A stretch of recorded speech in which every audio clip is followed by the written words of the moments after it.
So I'll talk here about, I will center on three basic, what I think is basic concepts, and that are very, very much connected to reform, is stability, diversity, and complexity.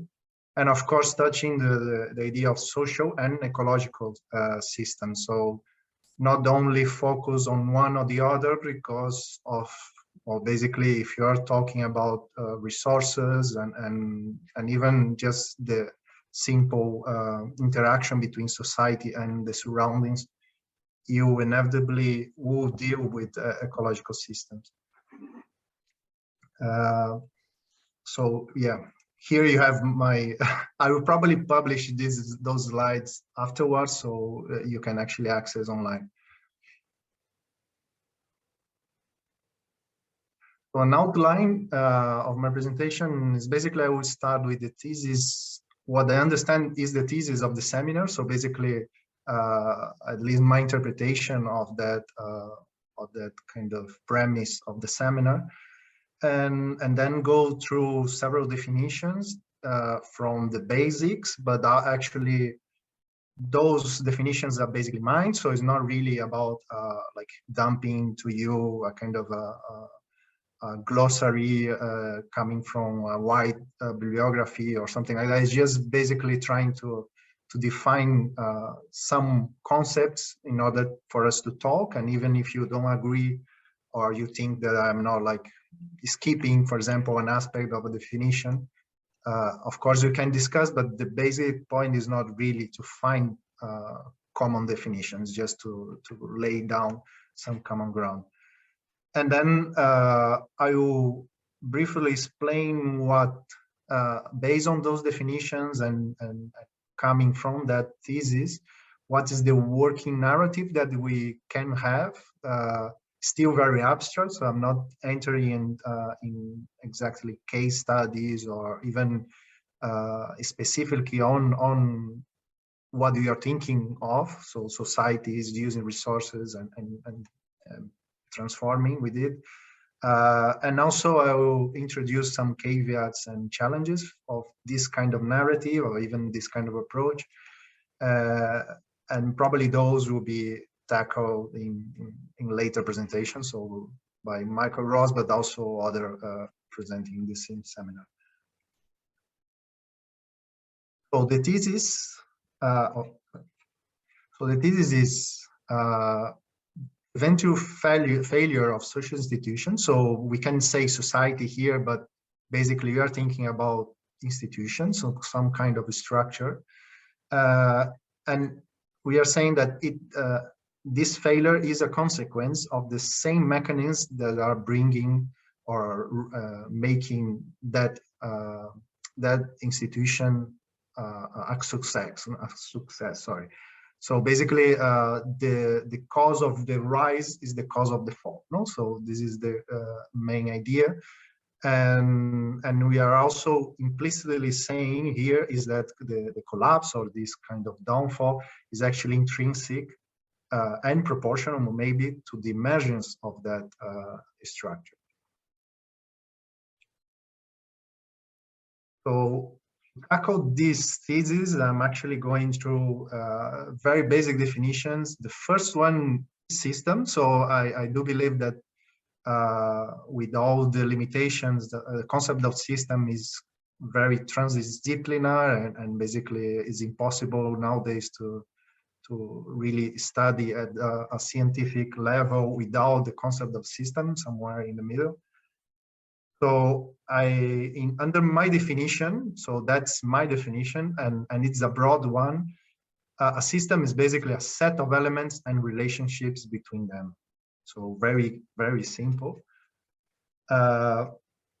Elements are differentiated by properties and relationships. So basically, depending on those relationships, they are different.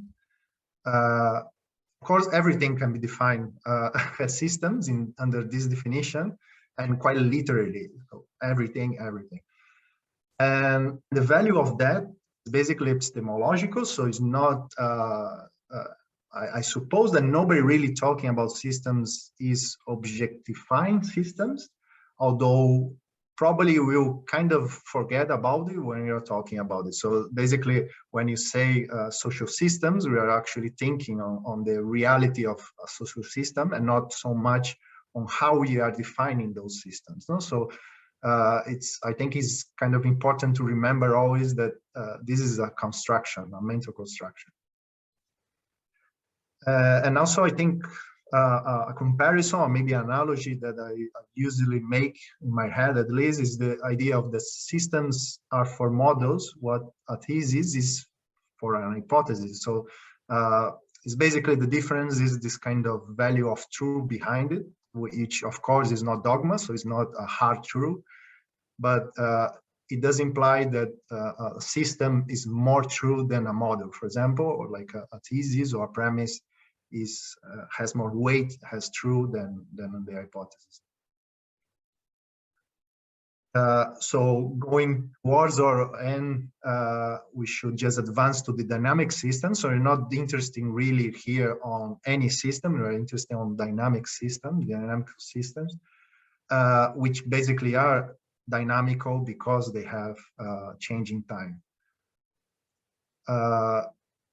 Because of that, because of time, is actually the relationships are not just relationships, they're relationships of causality. So one element is actually causing the other element. Of course, we can like define those causalities in a very different way, but basically the whole idea is that one element is how it is because of the others are like they are. So basically you have this directional relationship.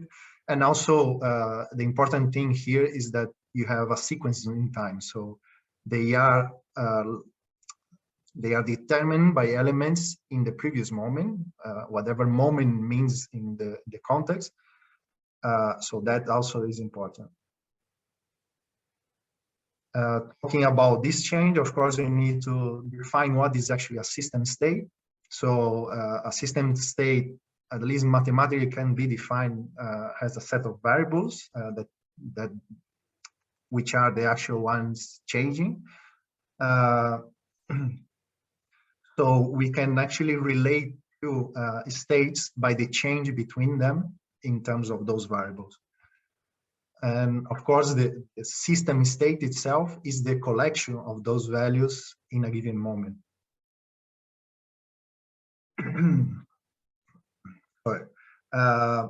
So because of that change the difference basically between two states, consequent states, we can actually calculate the change, and we can actually use that calculation to calculate a whole trajectory, so a sequence of several states. When you are talking about system trajectory, then we are actually talking about not just what you might imagine is just a line, is actually a line with several dimensions, if you want. No, it's each variable is actually determining that trajectory.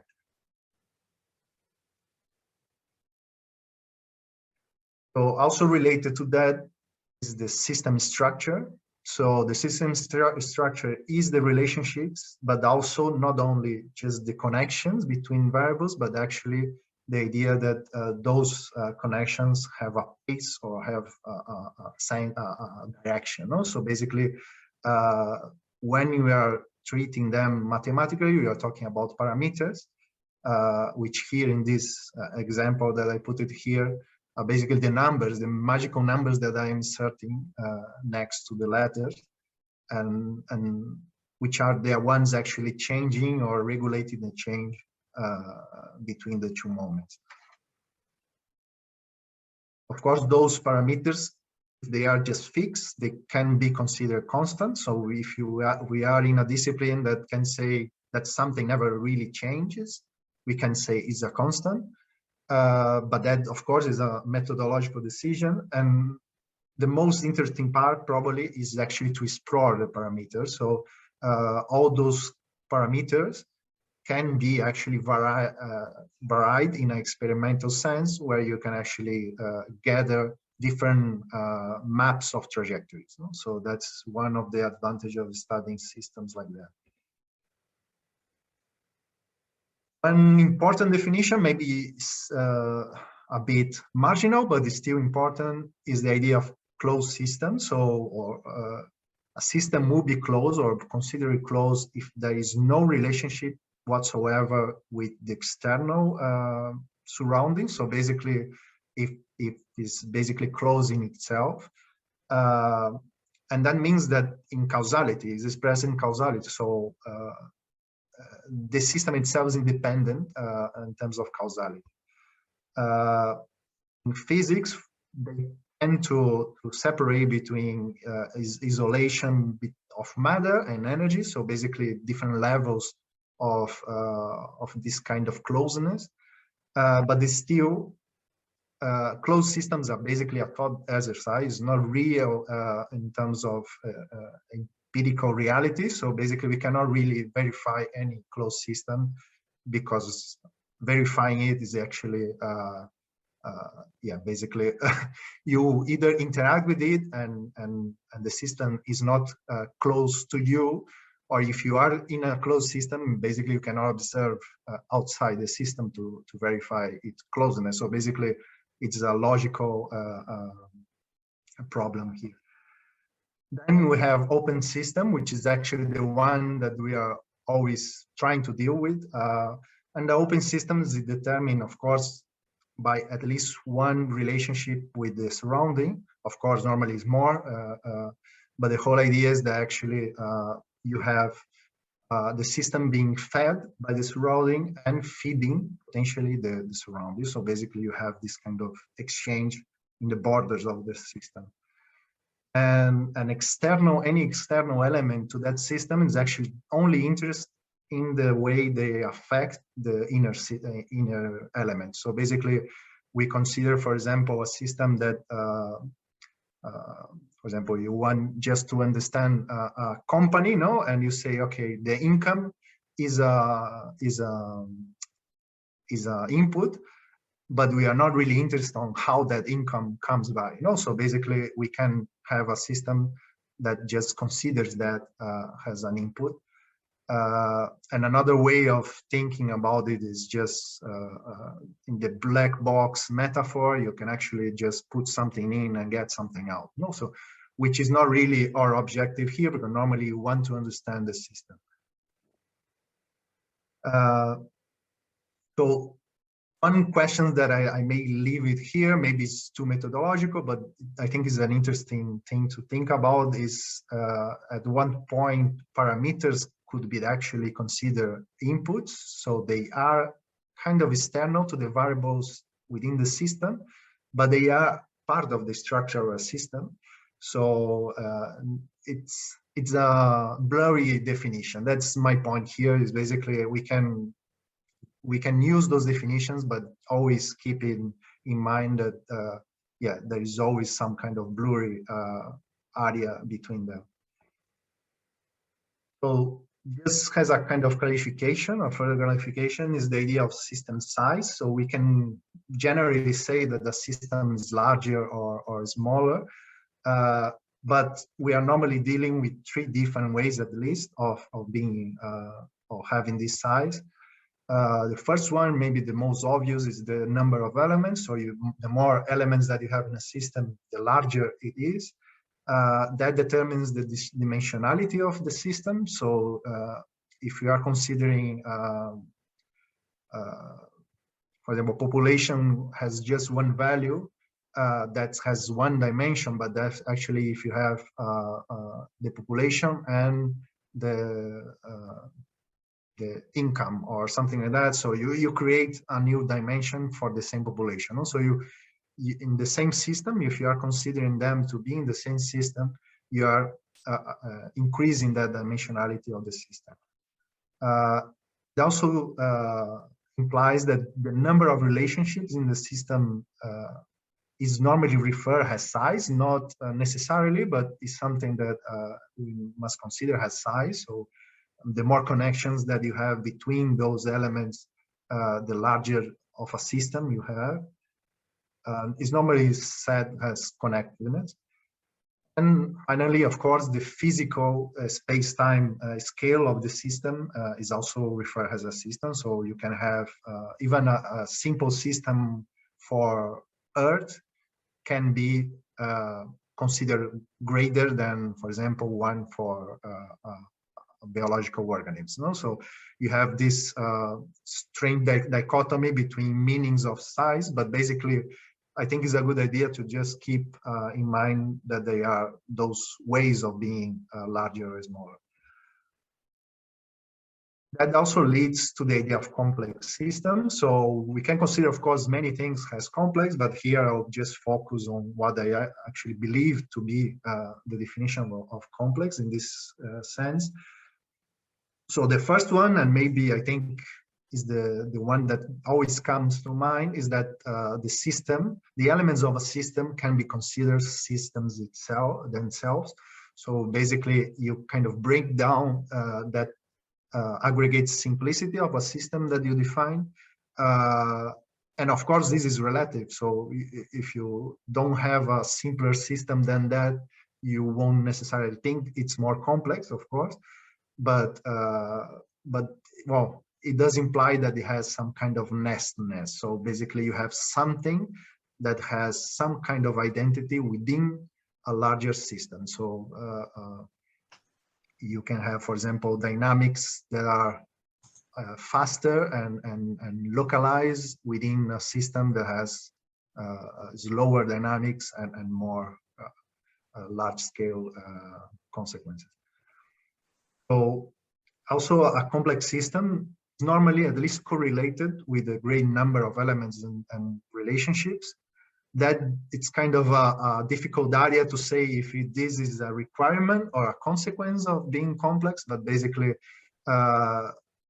it is in the same kind of, well, it is correlated enough for us to say that complex systems are like that. And finally, complex systems are more likely, not necessarily, but more likely to display non-linear behaviors. And with non-linear behaviors, we're talking about things that are really interesting for us in social science or even biology or other disciplines. But we are talking about that later here. And finally, I think that at least is what I believe as a researcher is that complexity is not really a methodological choice or even an objective reality. Is actually a scientific commitment. So any system can actually be complex or be considered complex. It really depends on how much complexity we are willing to take into account. No? So basically, it depends really on our courage in terms of intelligibility. So if you think you are not really capable of controlling that complexity, you normally simplify, but then simplifying is actually sacrificing maybe the real conclusion that you can get from that object of study. So I'm talking next about actually stability. So centered like beyond those definitions of system, what is stability when you're talking in general as stability? And the important point I think to start with is the steadiness. If you want to call it otherwise, it's okay, but it's basically the idea that it's our intuitive definition of stability, something that doesn't quite move, even if it moves little. So that kind of idea. We can have those in dynamic systems in various ways. And in terms of mathematical expressions, basically that the system state gets trapped into a specific state or series of states. So we have this kind of trap. And here you have three quite different examples, which are just using this metaphor of a surface with a ball.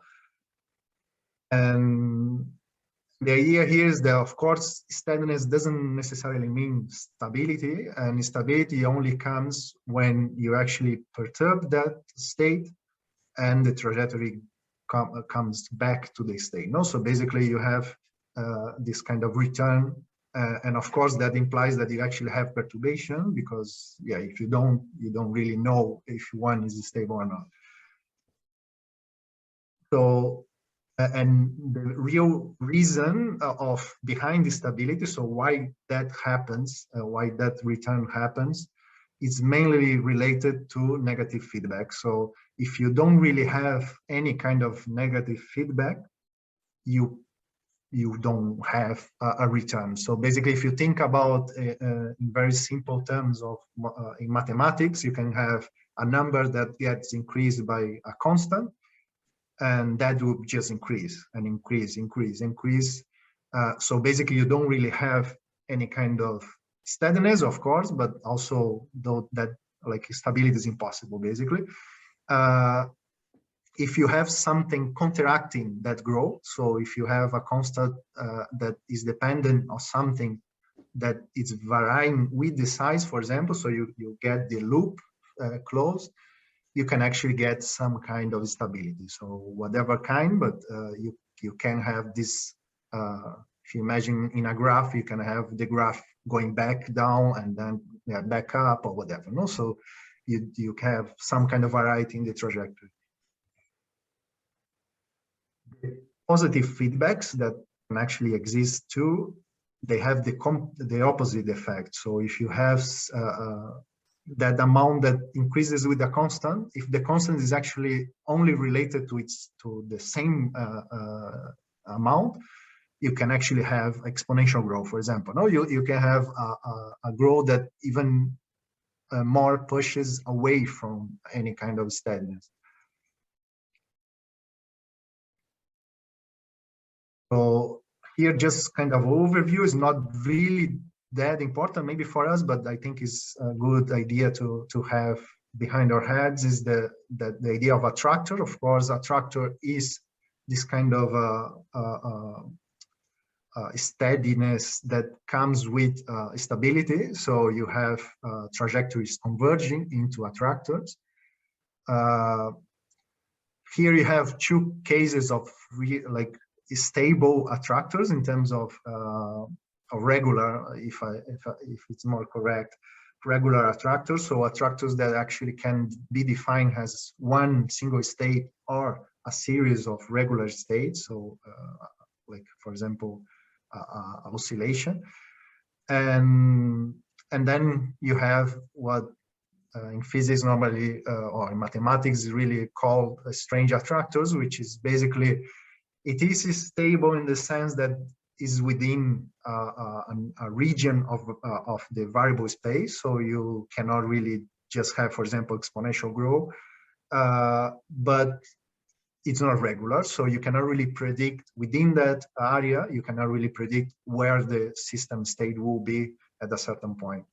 And that lack of prediction is actually a consequence, a direct consequence of the structure, and not, for example, of randomness. No? So we are not like drawing dice here. It's basically that the mathematical solution of that is not really tractable without, of course, the actual full calculation. No? So basically, it's quite different from the other ones. Then I'm going a bit back even towards the thermodynamical equilibrium. So when we are talking about equilibrium, in general, we are normally thinking about something that is in a balance. So you have one weight balancing the other. But from thermodynamics, we are actually talking about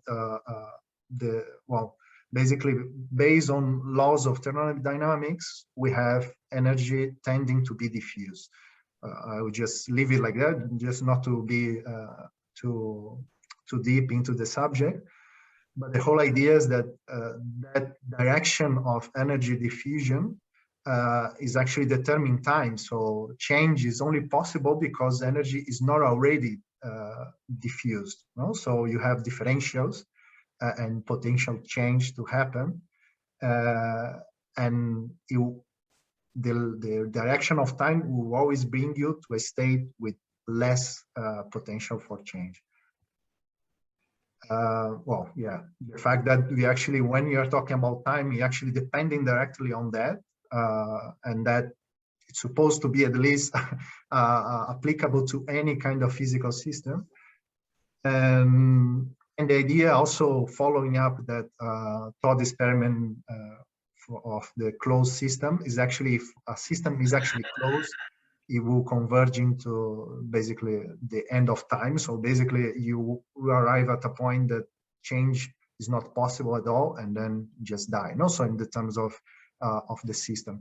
So that's also kind of helping us to understand that, yeah, we cannot really observe a closed system because that would be like physically impossible.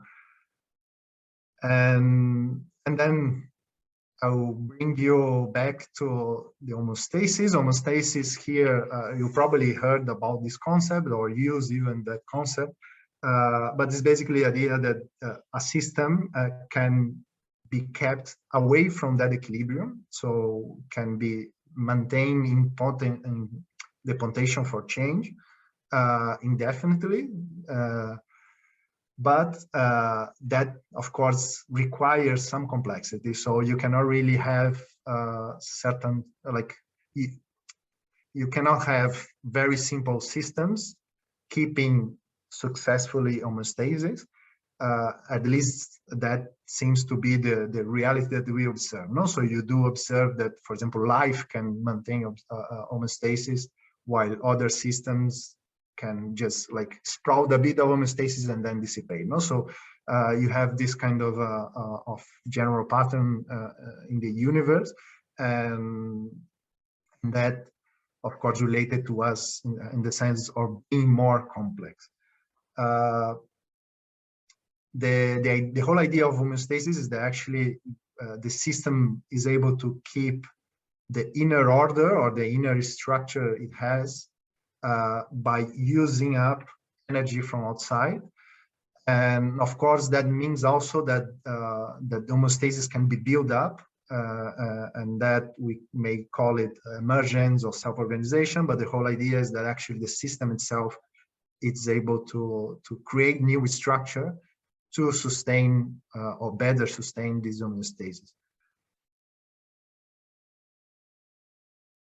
Related to that, you have homeostasis being differentiated, or homostatic states being differentiated in potential or productivity. So basically, a system that has homeostasis can have, for example, a greater homeostasis or a greater a greater potential for homeostasis, depending on its structure. So you have this kind of positive feedback, really, on the organization of the system and the potential that it has to actually organize.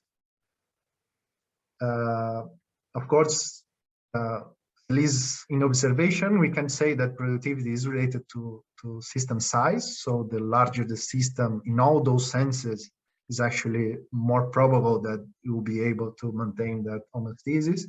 Of course, complexity itself, so the more complexity has, more likely is to keep that state.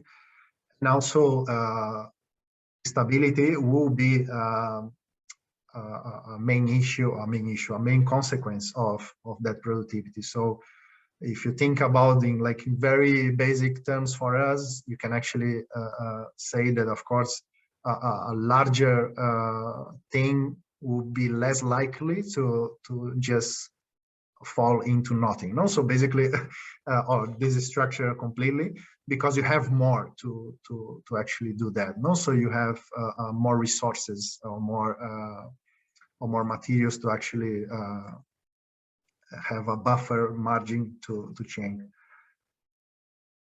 I would also like to go through over those three concepts, which I think is useful, or even talking about the social systems, is the idea that, well, we have excitability. Excitability, we can talk about sensitivity, but more or less is the same. It's a measure in which a system changes due to a perturbation. So if you have a system within a attractor, so trapped in an attractor, and you do a perturbation, the excitability is how much you will be oscillating, for example, after that perturbation. Elasticity is how much of that kind of after effect can be held before actually changing the structure of the system. So in order to actually return to the same state, you can think about, normally we think about materials that are elastic or not, so you can bend them up to a point without actually breaking them. And then you have resilience, which in this case, of course, resilience has like so many definitions around, but here we are following up this kind of a line of definitions with the idea that resilient system is basically one that is able to change little in proportion to a perturbation. So basically, it's able to actually reduce that elasticity and excitability at the same time. So it's basically a trade-off. The more resilience you have, you probably have less margin to actually hold down. No? So normally systems that are resilient oscillate less after perturbation, but are also more brittle. No? So they are more likely to break after that margin it's overcome. So finally, adaptation. Adaptation, we can say here that is basically a way, a property of a system. So a system adapts and can be adapted in the measure that it minimizes the internal structure change. So it keeps more or less the same, even though the surrounding is changing. Of course, how it does that can vary in success, efficiency, so the amount of energy, for example, that takes to do it, and the velocity, so and how fast it can actually return or hold on that perturbation. And of course, it's also proportional to the idea of how much variety of perturbations or surrounding conditions can a system hold to. So basically, we can say that a system is more adaptive if it can hold more of those conditions. But we also come back to a more logical problem, or maybe a caveat of this concept. That's the fact that can we actually say that a system that has changed structurally, so it's actually, for example, creating new structures within the system, is it adaptive, or is actually a dying system giving birth to a new one? No? So where we put the limit of the system identity when it's actually changing its own structure. The final kind of group of definitions that I will bring are probably, more towards ecology and evolution, but I do believe it has been and it is continue to be applied in social science, and I believe it's kind of what brings the most interesting part of the approach. So you have distributed systems. So along all those kind of definitions, you can have dynamical systems that are distributed, and what it means is basically that elements are broken down into a multitude of elements which are comparable but different, and of course can establish relationship with each other. So basically, it's not qualitatively different if you think about, for example, a complex system, but the difference here is that actually for example, I'm just mentioning here the fact that larger here is actually meaning that we are increasing the number of elements and relationships. But also, for example, in biology and social science, it means that we can understand populations more objectively, if you want, or more explicitly. So we can represent, for example, a population with one variable, and of course, people do that, and you can approach and gain some knowledge from it. but actually representing a population, has a distributed system, it actually gives you new opportunities for studying. Of course, in that term of population, we can actually talk about interactions. So elements can actually mutually relate to each other, and not just by design, for example, like a normal dynamical system. And also the fact that they renew each other. So basically they can, of course, produce new elements, and they have a lifespan of their own. So they are dying and being born. And well, distributed system has this advantage that they have diversity in it. The diversity of elements, it's related to complexity, but not necessarily the same. The more diversity you have, the more complexity you normally have, but that diversity is actually goes in all directions. So basically you increase complexity, but increase complexity in all its potential, and not necessarily in the direction, for example, of homostasis. So you can have diversity actually contributing against homostasis. And it's too much to... So the diversity also brings another limit or another problem for the system, is the fact that it constrains the region of the variable space, and also the structures that it can be stable. So you just have more constraints on it because you have so many different kind of elements. No? So they all have different relationships with the surrounding and with each other. All those kind of high connectivity processes just create this more requirements. But also little diversity actually undermines the potential for adaptation. And that happens through selection. So the idea of, in a population, that you can, given the conditions in the surrounding and within the actual population, an element can be selected. And by selected, we are talking about really the probability of reproduction in the system. So how likely they are of reproducing themselves and the properties. And with selection, we actually have an overall system homostasis, while the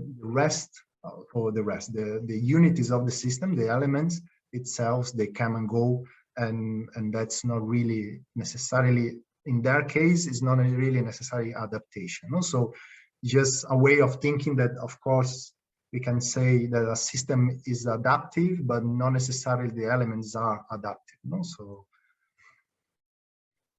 and I'm just here displaying an example that I like because it kind of helps visualizing. Also, you have here you have the difference of having a surrounding that is completely static and another one that is actually changing. But really the important thing here is that if it's changing, of course, we know that it's always changing in most, at least in terms of social systems.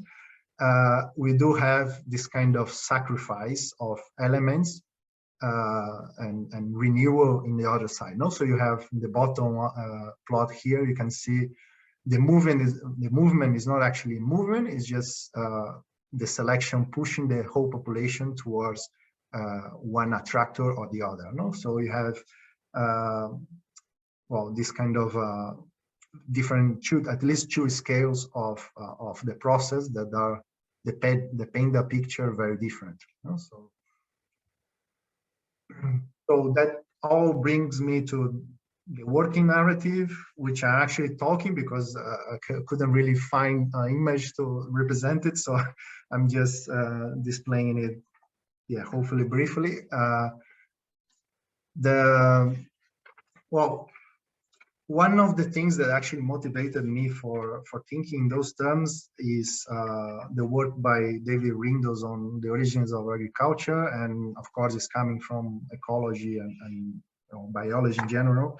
But it puts an interesting thought about the fact, for example, that you have different ecosystems being able to basically colonize others, which is basically the agriculture, expanding from one habitat to another. So you have this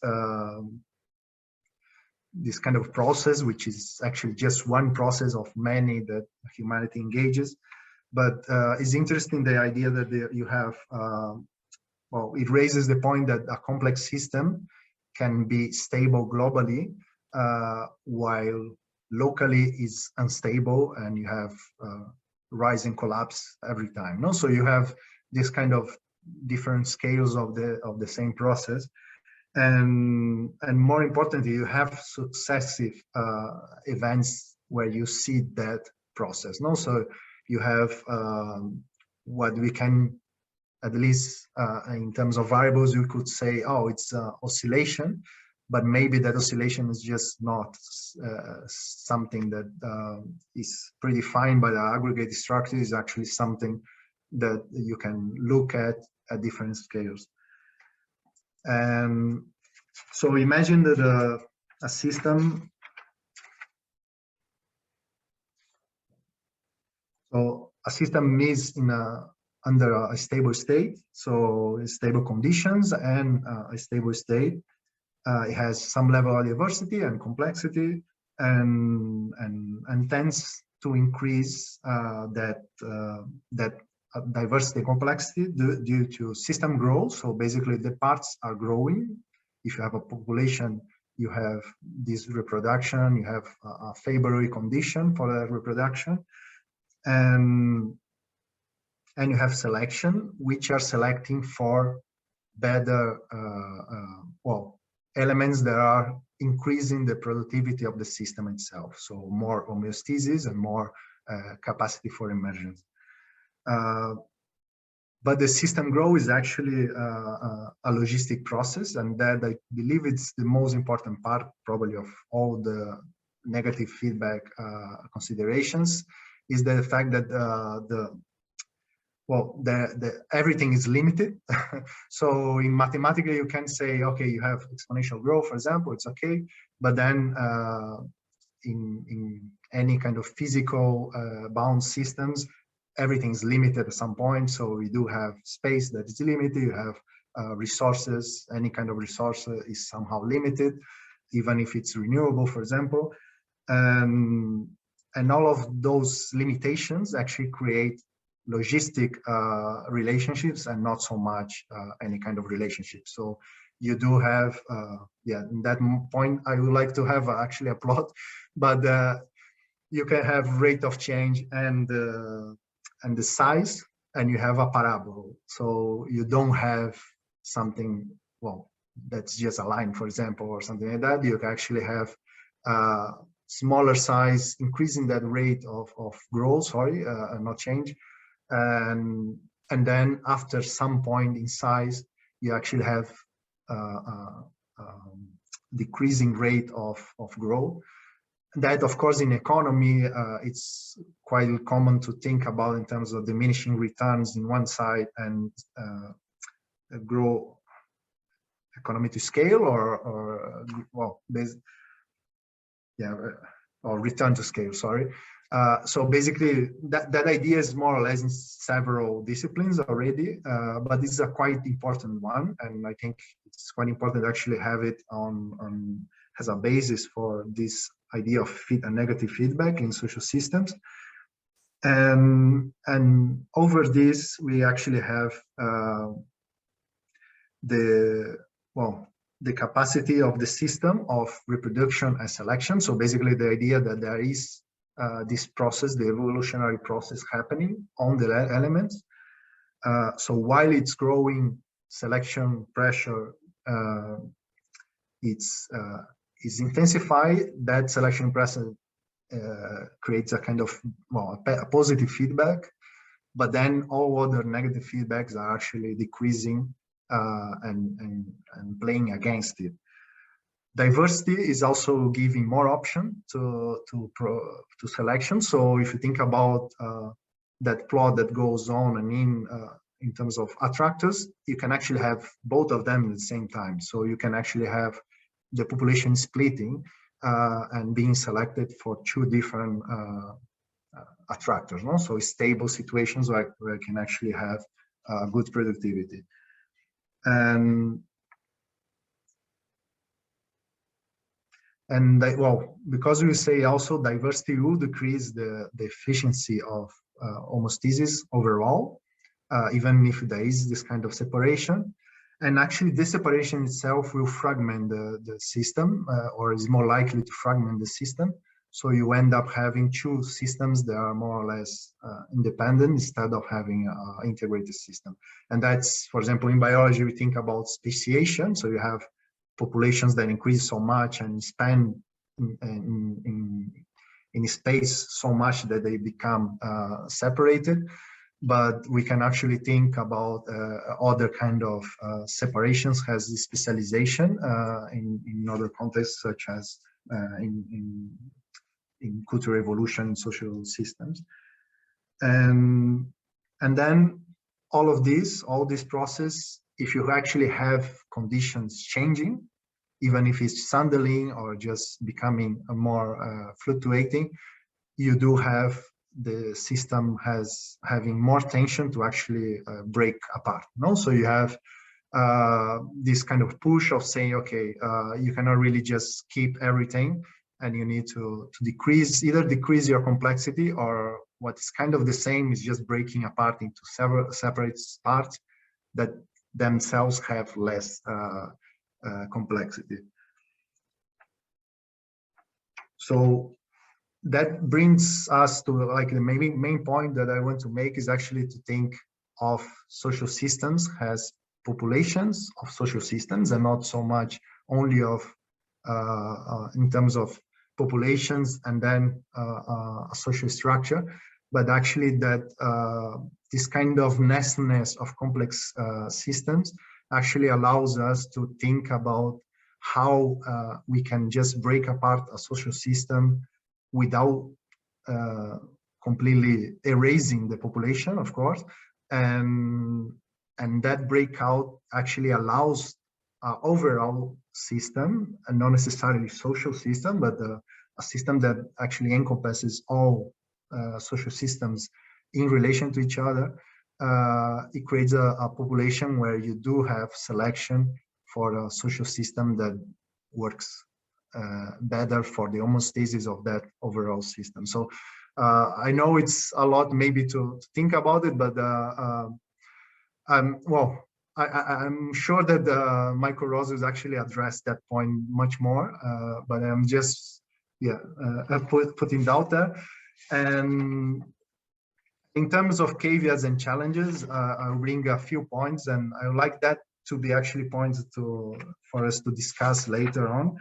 And the first one is probably, well, it's basically the probabilistic approach to all of that. So you can, until now I have been just saying, well, one state, the other state, but we actually, when doing science, we don't really know which state a system is, and that aspect actually brings in methodology a big challenge.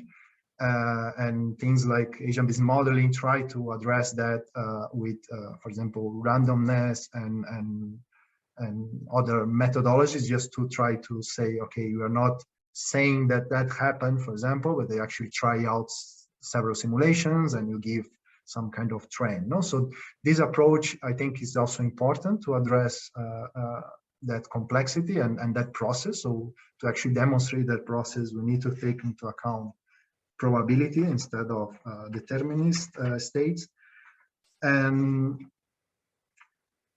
also the